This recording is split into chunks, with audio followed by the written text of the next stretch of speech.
सेना प्रधान ए जे कोनो समय चाइलेई सरकार पतन घटाइते पारे आमादेर सबकन्टिनेंटेर प्रेक्षापटे यदि चिंता करा जाए ताके जाचाई बाछाई ना करे शेख हासिना भूल करेছে सेना प्रधानके बसिए এটা মনে করার কোনো কারণ নাই। মানে গোয়েন্দা সংস্থা না খালি शेख हासिना যদি ভুল করেও ভারত তো ভুল করবে না। शेख हासिनाর এই ধরনের পদগুলো এই পদায়ন কারা করত? ভারত থেকে করত। एमपी मंत्री के कोথায় বসবে গুরুত্বপূর্ণ জায়গায় পুলিশের বিভিন্ন শাখায় সব ভারতের দেয়া। তো ভারত তার ব্যাপারে জানে না, না জেনেই তাকে এখানে বসিয়েছে। ওয়াকার মনে প্রাণে একজন আওয়ামী প্রেমী, যেটা সে আগে বলেছে বুকে। দর্শক, সেনা প্রধান ওয়াকারুজ্জামানের নামে বিভিন্ন সময় বিভিন্ন মন্তব্য শুনেছেন। তবে এই ওয়াকার আসলেও কে? শেখ হাসিনা তাকে কেন সেনা প্রধান বানিয়েছিলেন? এখন পর্যন্তই শেখ হাসিনা কার জুড়ে তিনি এখনো বাংলাদেশকে হুমকি দিচ্ছেন অন্তর্বর্তীকালীন সরকারকে। চলুন ওয়াকারুজ্জামানের ভয়ঙ্কর কিছু গোপন তথ্য আপনাদেরকে শোনাবো। চলুন। আপনারা গেল 2-3 দিন ধরে নানান ধরনের তথ্য, অপতথ্য, গুজব অনেক কিছুই শুনছেন। এইসব শোনাশুনির ভেতরে আপনাদের অনেকের অনেক ধরনের মন্তব্য আসতে পারে যে আসলেই সেনাবাহিনী কী চাচ্ছে, সেনাবাহিনী কি আসলেই ক্ষমতা নিতে চাচ্ছে কিনা। দেখেন, প্রথম কথা হচ্ছে যে সেনাবাহিনী 5 তারিখে কোন পরিস্থিতিতে শেখ হাসিনাকে যেতে আপনারা এর আগে শুনেছেন বুকে পাথর চাপা দিয়ে সেনাপ্রধান তার এটা করতে হয়েছে 5 তারিখের ঘটনাগুলো। এটা কিন্তু বাস্তব কথা। মানে সিম্পল একটা জিনিস শোনেন, ধরেন একজন পুলিশের কনস্টেবল নিয়োগ করতে গিয়ে, আপনারা বাংলাদেশে আছেন, আমার চাইতে আপনারা অনেক ভালো জানেন এগুলো, আমরা তো আপনাদের কাছ থেকে শুনেই কথাবার্তা বলি। আমি নিজে তো আর এখানে আমার এমন কোনো সোর্স নাই যেটা দিয়ে আমি উড়ে গিয়ে তারপরে গিয়ে জেনে আসি। আপনারা জানেন যে একটা পুলিশের কনস্টেবলের চাকরি নিতে গেলে আপনার কি পরিমাণে করতে হয়, মানে সরকারি যেসব গোয়েন্দা সংস্থা এই যে ভেরিফিকেশনের কাজটা যে চলে, আপনার পরিবারের ভেতরে মানে বাবা মা ভাই বোন না, এর বাইরেও 14 গোষ্ঠীর ভেতরে জামাত বিএনপির কোনো লোকজন আছে কিনা সেটা যাচাই বাছাই করে তারপরে আপনাকে চাকরিতে নেওয়া হতো। এটা সত্য কি মিথ্যা আপনি নিজেকে জিজ্ঞেস করেন। যদি তাই হয়, শেখ হাসিনার চোখের সামনে সেনাপ্রধান ওয়াকার, মানে শেখ হাসিনার পছন্দগুলো কি আপনি বলেন? শেখ হাসিনার পছন্দ হচ্ছে ওই নিজাম হাজারি, শেখ হাসিনার পছন্দ হচ্ছে এই শামীম ওসমান, শেখ হাসিনার পছন্দ ওই যে কুমিল্লার বাহার, যত মানে জাউরার যত শ্রেষ্ঠ মানে প্রো ম্যাক্সের একদম সর্বশেষ ভার্সন যেটা আছে, সব শেষ ভার্সন হচ্ছে শেখ হাসিনার পছন্দ। এর আশপাশে কোনোদিন ভালো মানুষের কোথাও এই জায়গা দেয় না। তো এর মতো একটা জাউরা এই যে ওয়াকারের মতো একজনকে এখানে বসাবে, আপনার মনে হয় সেনা প্রধান এ যে কোনো সময় চাইলেই সরকার পতন ঘটাইতে পারে আমাদের সাবকন্টিনেন্টের প্রেক্ষাপটে যদি চিন্তা করা যায়। তাকে যাচাই বাছাই না করে শেখ হাসিনা ভুল করেছে সেনা প্রধানকে বসিয়ে এটা মনে করার কোনো কারণ নাই। মানে গোয়েন্দা সংস্থা না খালি শেখ হাসিনা যদি ভুল করেও ভারত তো ভুল করবে না। শেখ হাসিনার এই ধরনের পদগুলো এই পদায়ন কারা করত? ভারত থেকে করত। এমপি মন্ত্রী কে কোথায় বসবে গুরুত্বপূর্ণ জায়গায় পুলিশের বিভিন্ন শাখায় সব ভারতের দেয়া। তো ভারত তার ব্যাপারে জানে না, না জেনেই তাকে এখানে বসিয়েছে। ওয়াকার মনে প্রাণে একজন আওয়ামী প্রেমী, যেটা সে আগে বলেছে বুকে পাথর চাপা দিয়ে তারপরে তিনি 5 তারিখের এগুলো করেছেন, ওইটাই হচ্ছে বাস্তবতা। তো এই ব্যক্তির যদি আপনি কোনো চিন্তা ভাবনা ধারণা সব বাদ দিয়ে আপনি নিজে থেকে মানে একদম সায়েন্সের মতো যদি তাকে করতে চান, ল্যাবরেটরিতে যদি টেস্ট করতে চান, তো ল্যাবরেটরি টেস্টে আপনাকে প্রথম করতে হবে এই যে হাসিনা 9 মাস ধরে অনেক বক্তব্য দেখেছেন, কিন্তু এর মানে মুখ কিন্তু যথেষ্ট মানে কি বলবো যে ও কথা না বললে পারেন, ও কথাই কিন্তু এই যে এই পতন টতন যা কিছু হলো সব কিন্তু এর কথাই। এর মুখ থেকে গেল 9 মাসে আপনি আজ পর্যন্ত শুনেছেন ওয়াকার সম্পর্কে কোনো খারাপ কথা, ওয়াকারের বিরুদ্ধে কোনো অভিযোগ? গত 3 বছর ধরে ইউনূসকে নিয়ে শেখ হাসিনার এত কথা কেন, এত শত্রুতা কেন? কারণ হাসিনা জানতো যে ইউনূস কিছু একটা ভেতরে ভেতরে করছেন বা পশ্চিমাদের যেই চিন্তা ভাবনা সেটা তিনি জানতেন। সেটা জেনেই কিন্তু তিনি এগুলো করেছেন। অতএব হাসিনার মুখ থেকে বের হয়ে যায়। আমি অনেক আগে একটা ভিডিওতে বলেছিলাম যে হাসিনার সামনে কি করবে, কি ঘটছে ভেতরে, এটা হাসিনার মুখ দিয়ে বের হয়ে যায়। হাসিনা এটা চুপ করে মুখে রাখতে পারে না। তো এতদিন ধরে ওয়াকারের বিরুদ্ধে হাসিনার কোনো অভিযোগ নাই। এর কারণ কি? আমি এর আগেও আরেক ভিডিওতে বলেছিলাম যে শেখ হাসিনার সাথে ওয়াকারের ওয়াইফের ফোন দিয়ে সার্বক্ষণিক যোগাযোগ হয়। ওয়াকারের স্ত্রীর সাথে তার প্রতিদিন কয়েকবার কথা হয়, তারপরে ওয়াকারের সাথেও কথা হয়। তো এগুলোর যদি নাকি আপনি ওই যেটা বললাম ল্যাবরেটরিতে যদি নাকি আপনি টেস্ট করতে যান, আপনি দেখেন আওয়ামী লীগ যা যা চায় ওয়াকার তা ঠিকঠাক মতো করছে কিনা। 5 তারিখে শেখ হাসিনাকে ওয়াকারের প্রথম কাজ কী ছিল? তারে অ্যারেস্ট করা। সে তো খুনি, তারা অ্যারেস্ট করেছে? করে নাই। এই যে আয়নাঘর থেকে তো সাথে সাথে বের করে দেওয়া দরকার ছিল, লোকজনরা যাইতে দেয় নেই। প্রথমেই তো তার এটা উচিত ছিল যে কোথায় আছে। সে মনে করেন আয়নাঘরের এগুলো খালি জিয়াউল আহসান সব কিছু করেছে, আর কেউ সব ফেরেস্তা। এখন জিয়াউল আহসানকে বানানো হয়েছে হচ্ছে বলির পাঠা। জিয়াউল আহসান মানে যত কিছুই তার বিরুদ্ধে অভিযোগ আছে, আমি জানি না সেগুলোর কতটা সত্য মিথ্যা আমি জানি না, কিন্তু এই লোক ছিল হচ্ছে স্ট্রেট ফরওয়ার্ড লোক। যারা যা বলতো, যারা মেরে ফেলবো তার মেরে ফেলবো, এই টাইপের লোক সে একজন। এখন এদের সাথে তেল দিয়ে চলতে পারেনি, সব দোষ তার ঘাড়ে দিয়ে সবাই ভালো মানুষ। এখন আপনি যে সেনা প্রধান হিসেবে ক্ষমতা নিলেন, আপনি জানেন না কিচ্ছু, এই যে গুমটুম হয়েছে আয়নাঘর, কোনো কিছু জানেন না। তাহলে তো 5 তারিখের সন্ধ্যার ভেতরে সবাইকে ওইখান থেকে বের করে আপনার ক্যান্টনমেন্টের ভেতরেই তো ছিল এগুলো, আপনি করেননি। এখন পর্যন্ত কি ক্যান্টনমেন্টের ওই আয়নাঘরে আপনার নিয়ে গিয়েছেন? গেলেন কোথায়? গেলেন হচ্ছে র্যাবের একটাতে, তাও সেইটার মানে রেনোভেশন করে তারপরে নানান ধরনের পরিবর্তন এনে তারপরে মানুষকে নিয়ে দেখালেন 6 মাস পরে। 650 মানুষকে আওয়ামী লীগের ক্যান্টনমেন্টে জায়গা দিল কে? তারা এখন কোথায়? কয়দিন পরপর দেখা যাচ্ছেন এই ইন্ডিয়া চলে গিয়েছে, ও এখানে চলে গিয়েছে। কে পাঠাচ্ছে? সবশেষ হামিদ গিয়েছে। আপনার মনে হয় পুলিশের একজন এসপিকে সেটার জন্য দায়ী করা হচ্ছে?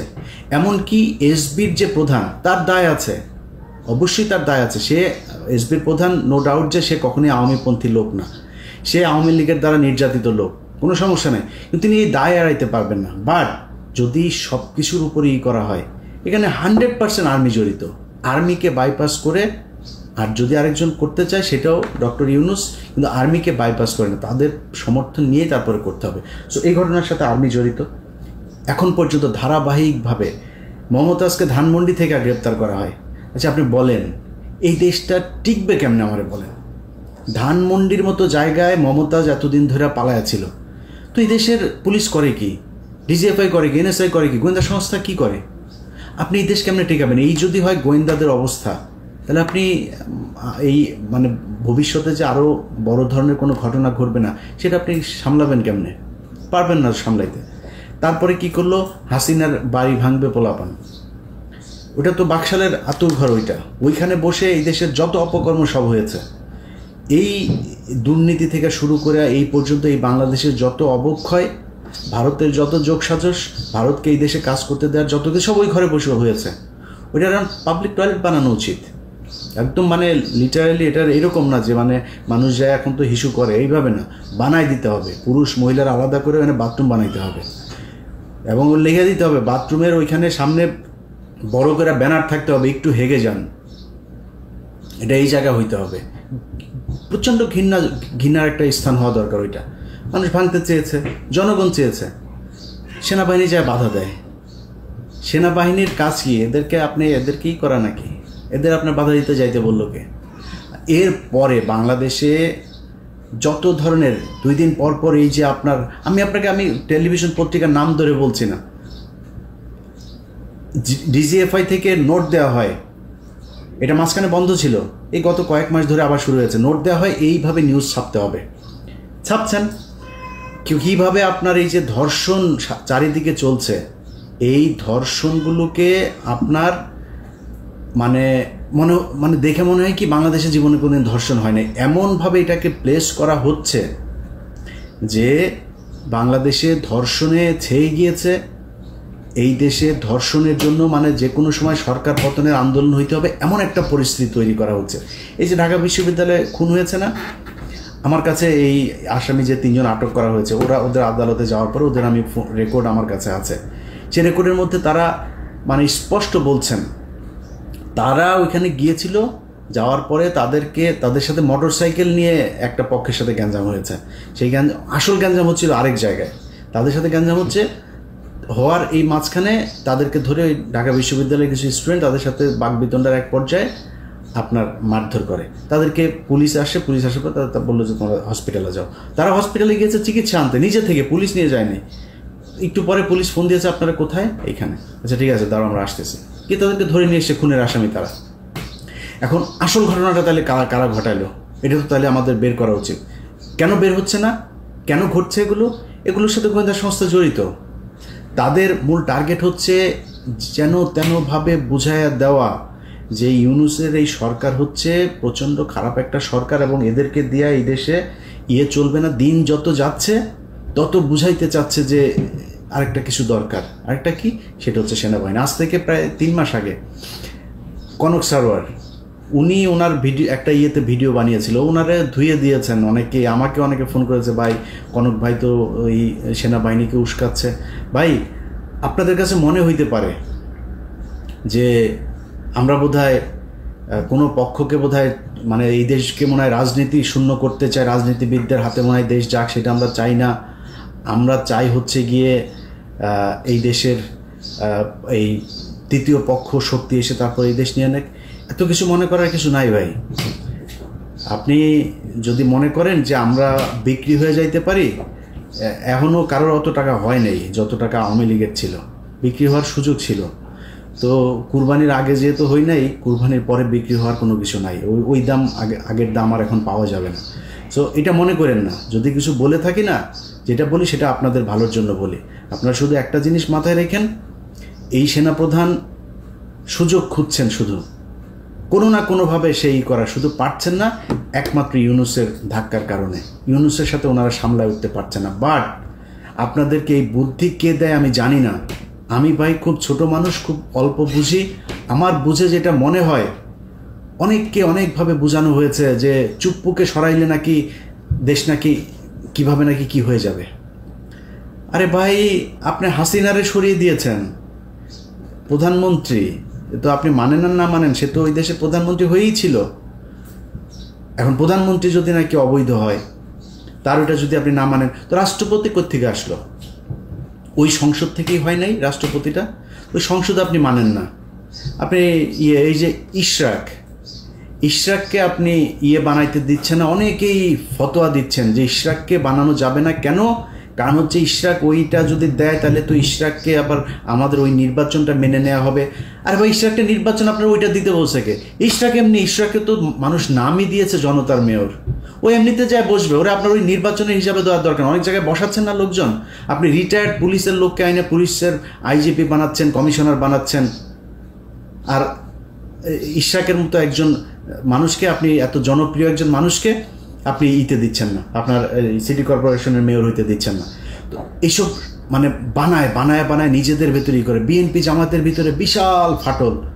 ভাই আপনি কি মনে করেন যে এই দেশে যদি নাকি ইন্ডিয়া আবার এই দেশের দখল নেয়, কন্ট্রোল নেয়, আপনার মনে হয় বিএনপি বা জামাত কাউকে মানে ছেড়ে দিবে? এটা বিএনপির, ওরা কিছু বলিস না আমাদের লোক, এটা বলবে যে জামাত আমাদের খুব করেছে, আমাদের মাফ করে দিয়েছে, জামাতের ওদের কিছু বলিস না। মনে হয় আপনাদের ভিতরে সুকৌশলে এবং সোশ্যাল মিডিয়াতে, আমি গতকালকে আমার ফেসবুকে একটা পোস্ট করেছে, এই যে নিজুম মজুমদার, যে হারপিক মজুমদার আছে, এই হারপিক মিলে ওদের তো ধরেন সারাদিন কোনো কাজ নেই এখন, ওদের খালি অপেক্ষায় থাকে যে এটা আমরাও ছিলাম এক সময়, যে কখন হাসিনার পতন হবে। ওদের কাজ হচ্ছে ওইটা।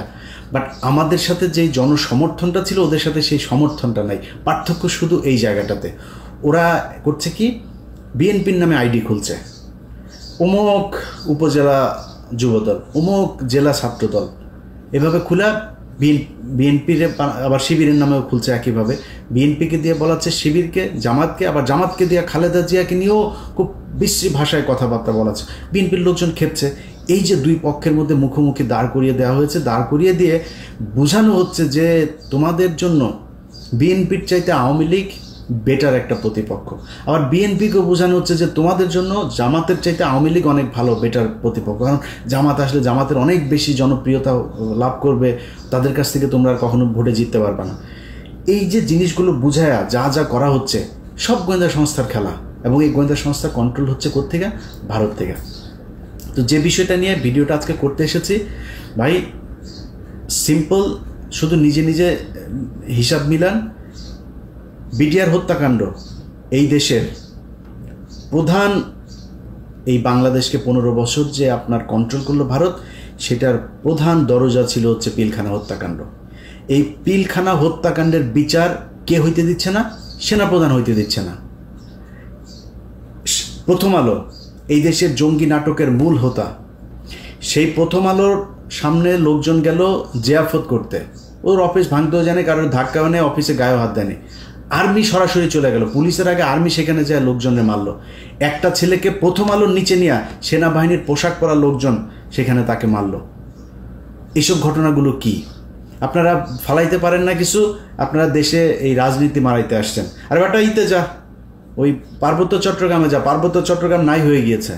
পার্বত্য চট্টগ্রামে বাংলাদেশের কোনো দখল নাই। আমার লাস্ট হাসিনুর ভাই আমার ইয়েতে আসছিলেন, উনি যা বললেন আমি অবাক হয়ে গেলাম, আমি নিজেও জানতাম না। সন্ধ্যার পরে আপনি নিরাপত্তা চৌকি উঠায় নিতে হয় সেনাবাহিনীর। সমস্যা তো হয়ই সন্ধ্যার পরে, কাজ অপকর্ম যা হয়, চোরা কারবারি থেকে শুরু করে যত ধরনের জঙ্গিদের ইয়ে হয়, এগুলি তো ওই ইয়ের পার্বত্য চট্টগ্রামের যে জঙ্গি, যেগুলো ভারতীয় জঙ্গি আছে, এগুলো সব রাতেই করবে, রাতে উঠায় নিতে হয় তাদের। ওইখানে আপনি যাদের যেসব করতে হইতো, মানে অবদান রাখতো, যারা কিনা খুব এই বাহিনীতে খুব সুনামের সাথে কাজ করতো, তাদেরকে কিছু অ্যাওয়ার্ড দেওয়া হতো, সেগুলো বন্ধ করে দিয়েছেন। আর্মিকে দিয়ে ভাত খাওয়াচ্ছেন, আপনার ক্যাম্প প্রত্যাহার করে নিচ্ছেন। আপনি ওইখানে যান, আপনার ওইখানে কাজ, আপনি এনে বসে বসে এই দলের ওই দলের গুতাগুতি, আপনার এগুলি করা লাগে কেন? এগুলি করবেন, করে তারপরে নিজের বিশাল আকারে নায়ক বানাবেন। আমি একদম ঠিক জেনারেল আজিজের প্রতিচ্ছবি আপনার ভেতরে দেখছি। জেনারেল আজিজ যেভাবে পচেছে, আপনি ঠিক একইভাবে পচবেন। আপনি এই ডিজিএফআই দিয়ে লেখায়া বিভিন্ন গণমাধ্যমে আপনি লেখাচ্ছেন, এটা কইরা আপনি নিজের করতে পারবেন না। আমরা এখনো বেঁচে আছি ভাই, আমাদেরকে কিনতে পারবেন না। ডিজিএফআই ওই টাকা পয়সা দিয়া, ওই যে কি বলে ওর নাম কি, ডাক্তার জাহিদ টাহিদ, আরও কিছু ইউটিউবাররা আপনারা কিনছেন, মাসে মাসে পে করেন, অন পেমেন্টে এদেরকে দিয়ে আপনারা নিজেদের পারপাস সার্ভ করেন। এগুলি দিয়ে আমাদের কাউন্টার দেওয়া যাবে না ভাই। বাংলাদেশের পুরো টেলিভিশন পত্রিকা মিলে আমাদের কাউন্টার দিতে পারেন। আপনি এই ডাক্তার জাহিদ মাহিদ এগুলি 2 টাকার আপনাদের এই পোশাক কুকুর এগুলি দিয়ে আপনারা আমাদের কাছে আসছেন করতে, এটা দিয়ে হবে? অতএব আমি আর্মিকে বলবো ভাই, আপনাদের সোজা হইতে হবে, শেখ হাসিনার কথা ভুলে যাইতে হবে, আওয়ামী লীগের কথা ভুলে যাইতে হবে, ভারতের কথা ভুলে যাইতে হবে। তাদেরকে এই দেশে আবার ফের পুনর্বাসিত করবেন, এই চিন্তা, এই স্বপ্ন আপনার মন থেকে সরায় ফেলতে হবে। বিডিআরের বিচার করতে হবে, তদন্ত করতে হবে, যারা আছে তাদেরকে ছাড়তে হবে, এবং এদের যথাযথ এই ক্ষতিপূরণ দিতে হবে।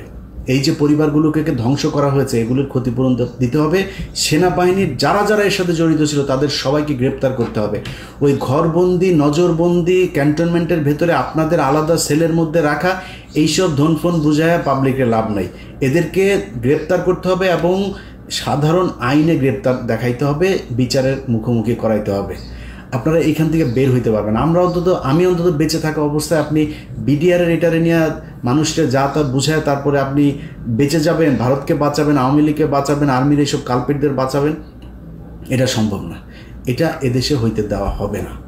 সো আপনাদেরকে সিদ্ধান্ত নিতে হবে, আপনারা কি জনগণের বন্ধু হবেন, নাকি আওয়ামী লীগের করে তারপরে 2 দিন পর পর ঘুচুমুচু করবেন এই শাসনের জন্য বাংলাদেশে। আপনার পিছনে জুনিয়র অফিসার যারা আছে তারা এখন খুব অ্যালার্ট। আপনার এই ভেতরের লোকজনই আছে যারা কিনা ওই জায়গায় আর যাইতে চায় না। আর যদি মনে করেন কিছু লোকজন নিয়ে আপনি একটা সিদ্ধান্ত নিয়ে নেবেন, এই দেশের মানুষ ওই জায়গাতে নাই এখন। আপনি মানে খেলার মধ্যে, ক্রিকেট খেলায় দেখেন না, একটা পর্যায়ে যায় একটা দল এমন জায়গায় যায় ওখান থেকে আর উঠতে পারে না। আপনাদের অবস্থা এখন তাই, এখান থেকে ধাপ করে উঠতে পারবেন না। আপনার রান দরকার 3 রান, হাতে আছে 7 উইকেট, এদিকে ওভার আছে আরও 27 ওভার। এখান থেকে আপনি ম্যাচ জিতে আনতে পারবেন আবার ফের ঘুরে, ওটা সম্ভব না। অতএব আপনাদের সিদ্ধান্ত নিতে হবে এটা। আর আমি খুব বিনয়ের সাথে বাংলাদেশের বিএনপি এবং জামায়াত আপনাদের কাছে বলতে চাই, বা ছাত্রদেরকেও বলতে চাই, ভাই আপনাদের ছাত্রদের সাথে খুব খারাপ একটা সম্পর্ক হয়েছিল, নতুন করে তাদের সাথে আমার সম্পর্কটা আবার আমি নিজেই তাদের সাথে শিথিল করেছি, মানে সুন্দর করেছি। অতএব এই সম্পর্কটা তাদের সাথে রাখতে চাই। আপনাদের কাছে অনুরোধ একটা, তাদেরকে আমি এটাই বলেছি যে ভাই এই প্রথম আলো, ডেইলি স্টার, এই ইন্ডিয়া, আওয়ামী লীগ এইসব ফাঁদে পা দেওয়া যাবে না। আপনাদের আমার নিয়ে গালাগালি করেন, আমি কিচ্ছু বলবো না, কিন্তু আমারে যখন আপনারা দেখবো আমি প্রথম আলোতে গিয়েছেন, তখন ভাই আমার রক্ত এগুলি মানে টকবক করে ফুটতে থাকে, আমি নিজেরা কন্ট্রোল করতে পারবো না তখন। সো এটা তাদেরকে বলা আছে। ছাত্রদেরকেও বলি, ভাই আমারে কারোর ক্ষমতার ভাগ দেওয়ার দরকার না। আমি কারোর কাছে কোনো চেয়ার চাই না, কোনো পদও চাই না, কিছুই চাই না, 1 টাকাও চাই না। যেখানে ছিলাম ওইখানেই আছি, এইখানেই থাকবো। আল্লাহ যেন সারা জীবন ওই জায়গাতে রাখে। আল্লাহর কসম করে বললাম ভাই, এই ভিডিওটা যখন রেকর্ড করছি তার কয়েক মিনিট পরে মাগরিবের নামাজ, এই সন্ধ্যার সময় সবার সামনে আল্লাহর কসম করে বললাম, মৃত্যুর আগ দিন পর্যন্ত এই জায়গাতেই থাকবো ইনশাআল্লাহ। এই দেশের সার্বভৌমত্ব রক্ষায় আমার অনেক ভুল থাকতে পারে, কিন্তু নিজেকে নিজের জানতে আমি আমার নিজের সজ্ঞানে কোনো দিন এই দেশের বিরুদ্ধে অবস্থান নেব না, এটা মনে রাখেন। সো আপনাদের দেশ আপনারা চালাবেন, আপনারা ক্ষমতায় আসবেন, আপনারা বিরোধী দলে যাবেন, যা মনে চায় করেন, কিন্তু এই দেশটা এই দেশের ভেতরেই থাকতে হবে। ভাই চাঁদাবাজি করেন, কোন ছাত্র কার কাছ থেকে টাকা নিয়েছে, কোন বিএনপির লোক কোন জায়গায় চাঁদা নিয়েছে, কোন জামাতের লোক কোন জায়গায় চাঁদা নিয়ে, আমার যায়ও না আসেও না, যা মনে চায় করেন, শুধু টাকা বিদেশে পাঠায়েন না। আর ওই এদের সাথে হাত মেলানো যাবে না। এদের সাথে যে হাত মেলাবেন তারে আমি যখন যেভাবে আগেও বলেছি এখনও, যখন যেভাবে তাকে ন্যাংটা করার সুযোগ পাবো আমি কিন্তু ন্যাংটা করে দেবো। তো ওই জায়গাটা ঠিক রাখেন। আর আপনাদের কাছে সবচেয়ে বড় অনুরোধ যেটা, সেটা হচ্ছে যে আপনারা তো ক্ষমতা চান, তাই না? ক্ষমতা চাইতে হইলে আপনারা যেটা মনে করছেন যে আমরা মনে হয় তৃতীয় কোনো পক্ষকে সুযোগ সুবিধা, না ভাই, আপনার মাথায় রাখতে হবে তারেক রহমান এখনও পর্যন্ত দেশে ফেরে নাই। নিশ্চয়ই দেশে ফেরার মতো পরিস্থিতি হয় নাই, তাই ফেরে। খুব সিম্পল হিসাব, কেন হয় নাই, যেই কারণে হয় নাই সেটা আপনারা নিজেরা চিন্তা করেন। কারা কারা এখনও পর্যন্ত সেই সরকারের এই কি বলে এই আওয়ামী লীগ সরকারের লেসপেন্সার যারা যারা এখনও পর্যন্ত আছে তাদেরকে সরানোর ব্যবস্থা করেন। প্রথম আলো, ডেইলি স্টার সহ এই যে সন্তোষ শর্মা টর্মা, এই যারা যেগুলো আছে এগুলোর ব্যাপারে চোখ কান খোলা রাখেন। ভাই এখনও পর্যন্ত নিজেদের মধ্যে এই দ্বন্দ্ব করার সময় এখনও আসে নাই। এখানে যদি ভারতকে যদি আবার আপনি সুযোগ দেন, ভারত হাসিনা আসতে পারবে না হয়তো, কিন্তু ভারত ওই আওয়ামী লীগের মতোই আরেকটা শক্তিকে এখানে দাঁড় করাবে। সো সেটা যদি হয় আপনার মাথায় রাখতে হবে, আপনাদের বিএনপি করেন যারা, আপনাদেরকে ভাই পরীক্ষা নেওয়ার কিছু নাই। আপনারা এই গেল 15 বছরে যারা কিনা এখন নতুন করে আবার বিএনপিতে যোগ দিচ্ছেন তারা না, এই গত 15 বছর যারা বিএনপি করেছেন, সে ভালো খারাপ যা মনে চায় সে অন্তত এইটা প্রমাণ করেছেন যে আপনি ভাই দেশপ্রেমিক, এবং ভারতের ব্যাপারে আপনি কোনো ছাড় দেন নাই। কিছু তো আছেই, বিএনপি জামাতের মধ্যে কিছু আছে যারা কিনা ভেতরে ভেতরে তাদের সাথে যুক্ত ছিল, আমি তাদের কথা বলছি না, কিন্তু বাংলাদেশের সংখ্যাগরিষ্ঠ বিএনপি জামাত পরীক্ষা দিয়ে এসছেন আপনারা। আপনাদের এই দেশের অনেক অবদান, আপনাদেরকে তুচ্ছ তাচ্ছিল্য করে আপনাদের বিরুদ্ধে কথা বলার ওই শক্তি সাহস কোনোটাই আমার নাই। আপনাদের কাছে খালি অনুরোধ ভাই, আল্লাহর ওয়াস্তে আওয়ামী লীগ এবং ভারত এই দুইটার ব্যাপারে আপনাদের সজাগ থাকতে হবে। আমার ব্যাপারে, আমাদের ব্যাপারে আপনাদের কোনো টেনশন করার দরকার নেই যে আমরা মনে হয় উস্কাচ্ছি কাউকে বা কোনো কিছু, এরকম কোনো কিছু না। এখানে সেনাপ্রধান চাচ্ছে সে একটা সেনা শাসনের দিকে নিয়ে যাইতে, তার একটা বলয় তৈরি করতে, বিভিন্ন জায়গায় তার প্রভাব বিস্তার করতে। এটার ব্যাপারে আপনাদেরকে সজাগ থাকতে হবে। সেনাবাহিনীর কোনো ফাঁদে কেউ পা দেবেন না। সেনাবাহিনী যদি নাকি কোনো নোট দেয়, কোনো কিছু দেয়, আমি নিজেও এখন এই ব্যাপারে খুবই অ্যালার্ট। কোনো কিছু কেউ দিলেই আমি সেটা সেনাবাহিনীর পক্ষে বিপক্ষে কারোর এটা বলার ব্যাপারে আমি খুব চেক করে তারপরে করি। আপনারা সেটার ব্যাপারে সজাগ থাকবেন। আরেকটা জিনিস, যারা কিনা এখন উদীয়মান নেতা আছেন, আমাদের দেশের বুড়াগুলোর কাম শেষ, এগুলোর সবগুলোর ভিডিও টিডিও ওই ওদের হাতে আছে, এরা নড়চড় করতে পারবে না। উদীয়মান নেতা যারা আছেন ভাই, সরাসরি বলি, কেউ কিছু মনে করেন না, গার্লফ্রেন্ড আছে, মেয়ে মানুষের সাথে হোটেলে যান, যেখানে যান যাই করেন, আমি ধর্ম ব্যবসা করতে আসি নাই ভাই, এটা করেন না। প্রথম কথা হয়েছে এটা করেন না।